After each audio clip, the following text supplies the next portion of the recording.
Hey guys, it's Ronnie with Craig's Voice Audio Video. We're having a professional put in an outlet outside for us, guys, so let's just take a look and see how he does it. So right here we have our 32-inch Sunbrite TV, and isn't an older Sunbrite, so we have to actually extract the audio from the DirecTV box to a HDMI signal to the optical for it to actually get audio to that Sonos Beam.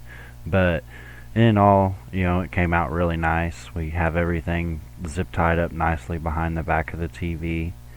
So we'll show you what it looks like after we get it up. So, and right here is our single arm articulating mount, so we can turn it towards the hot tub area where it will be used most of the time. And okay, so now you see we got it up, and from the hot tub it's a very great view, even those seating positions by the table. And you got that Sonos Beam right underneath of it, nice and flush with it, everything wire managed behind it, our outlet nicely installed by our electrician.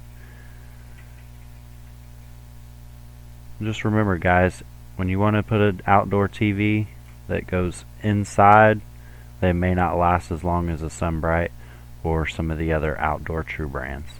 So remember guys, have a great choice day. Remember to like and subscribe down below.